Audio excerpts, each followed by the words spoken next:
शुक्लाम्बरधरं विष्णुं शशिवर्णं चतुर्भुजं प्रसन्नवदनं ध्याये सर्वविघ्नोपशान्तये अगजाननपद्मार्कं गजाननमहर्निशम् अनेकदन्तं भक्तानां ఏకదంత ఉపాస్మహే. ముల్లోకాలలో తొలి పూజను అందుకునేది వినాయకుడు. మనం ఏ పని మొదలుపెట్టినా ముందుగా వినాయకుడికి భక్తితో నమస్కరించి ఆ పని ప్రారంభిస్తాము. అలా గనక చేసినట్లయితే విఘ్నాలు రాకుండా చేపట్టిన ప్రతి పని కూడా నిర్విఘ్నంగా పూర్తయ్యేలా వినాయకుడు కాపాడతాడని అందరూ నమ్ముతుంటారు. ఆ గణనాథుని యొక్క ఆశీర్వాదాలు మీకు, మీ కుటుంబ సభ్యులకు ఎప్పుడూ ఉండాలని కోరుకుంటూ మహాభారతం కథని అందించడం జరుగుతుంది. మనకు ఉన్న అన్ని పురాణాలలో, ఇతిహాసాలలో చాలా ముఖ్యమైనది మహాభారతం. తెలుగులో మన పెద్దలు తరచుగా ఒక మాట అంటూ ఉంటారు, తింటే గారెలే తినాలి, వింటే భారతమే వినాలి. అంతేకాకుండా ఎవరైనా ఒక విషయాన్ని మరీ పెద్దగా సాగదీసి చెప్తుంటే సహజంగా ఏంటి ఈ చాట భారతం అంటారు. మరి భారతము చాలా పెద్దది. భారతంలో 18 సంఖ్యకు చాలా ప్రాముఖ్యత ఉంది. ఇందులో ఎక్కడ చూసినా 18 సంఖ్యే కనపడుతుంది. మహాభారతంలో పర్వాలు 18. ఆది పర్వము, సభా పర్వము, అరణ్య పర్వము, విరాట పర్వము, ఉద్యోగ పర్వము, భీష్మ పర్వము, ద్రోణ పర్వము, కర్ణ పర్వము, శల్య పర్వము, సౌప్తిక పర్వము, స్త్రీ పర్వము, శాంతి పర్వము, అనుశాసనిక పర్వము, అశ్వమేధ పర్వము, ఆశ్రమవాస పర్వము, మోసల పర్వము, మహాప్రస్థాన పర్వము. మహాభారతంలో ఉన్నదంతా ఈ లోకంలో ఉన్నది. మహాభారతంలో లేనిదేది ఈ లోకంలో లేదు అనేది లోకోక్తి.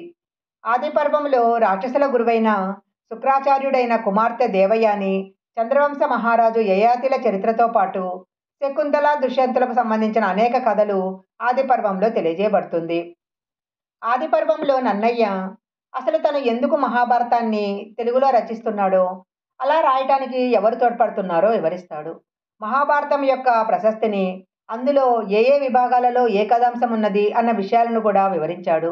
ఇవన్నీ కూడా తర్వాత కవులకు ఎంతో మార్గదర్శకంగా ఉంది. పాండవ మధ్యముడైన అర్జునుడి కుమారుడు అభిమన్యుడు. అభిమన్యుడు కురుక్షేత్ర యుద్ధంలో మరణిస్తాడు. అభిమన్యు ఉత్తరుల కుమారుడు పరీక్షిత్తు. పరీక్షిత్ కుమారుడు జనమేజయుడు. ఈ జనమేజయుడు మహాయజ్ఞం చేస్తున్న సమయంలో అక్కడికి దేవతల సునకమైన సరమ కుమారుడు సారమేయుడు వచ్చి ఆడుకుంటూ ఉంటాడు. అది చూసిన జనమేజయుని కుమారులు ఆ కుక్కపిల్లను కొట్టి తరుముతారు. సారమేయుడు ఏడుస్తూ తల్లి వద్దకు పోయి ఈ విషయం చెప్పగా సరమ జనమేజయుని దగ్గరికి వస్తుంది. నీ కుమారులు విచక్షణారహితంగా నా కుమారుని కొట్టారు. విచక్షణ లేకుండా మంచివారికి కానీ సాధువులకు కానీ అపకారం చేస్తే అనుకోని ఆపదలు వచ్చి పడతాయి అని అక్కడి నుంచి వెళ్ళిపోతుంది. యజ్ఞం పూర్తి చేసి జనమేజయుడు హస్తినాపురానికి వెళ్ళిన తర్వాత ఒకరోజు సర్మ మాటలు గుర్తొస్తాయి. జరిగిన అపరాధానికి ఏదైనా పరిహారం చేసుకోవాలని భావించి దానికి తగిన శాంతి చేయటానికి ముని కొరకు అన్వేషిస్తూ వెళ్తాడు. అక్కడ సుతశ్రవణుడు అనే మునిని కలుసుకొని సోమశ్రవణుడిని ఋత్వికుగా పంపించమని అడుగుతాడు. జనమేజయుడు సుతశ్రవణుని సహకారముతో ఎన్నో పుణ్యకార్యాలు చేశాడు.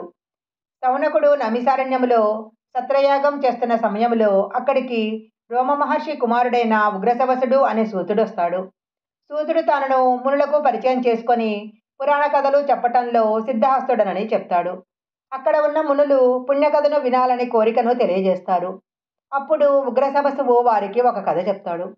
పూర్వము కృష్ణద్వైపానుడు అనే మహర్షి ఒకటిగా ఉన్న వేదాలను ఋగ్వేదము, యజుర్వేదము, సామవేదము, అధర్వణ వేదము అని 4 భాగాలుగా విభజించాడు. బ్రహ్మదేవుని యొక్క అనుమతితో అష్టాదశ పురాణాలను, భాగవత కథను, రాజవంశ చరిత్రలను, ఇతిహాసాలను ఇలా అనేక రచనలను చేస్తాడు. మహాభారత గ్రంథాన్ని ధర్మశాస్త్రమని, వేదాంతమని, నీతి కోవిదులు నీతిశాస్త్రమని, కవులు మహాకావ్యమని, ఇతిహాసమని, పురాణమని ఇలా రకరకాలుగా చెప్తూ ఉంటారు. ఈ మహాభారతాన్ని చెప్పటానికి దేవలోకంలో నారదుని, పితృలోకములో దేవలుడిని, గంధర్వలోకములో సుఖమహర్షిని, మనుష్యలోకములో వైశంపాయనుని నియమించారు.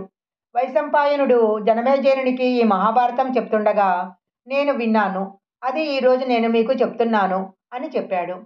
మహాభారతము ఆది పర్వము ప్రథమాశ్వాసము సంపూర్ణము.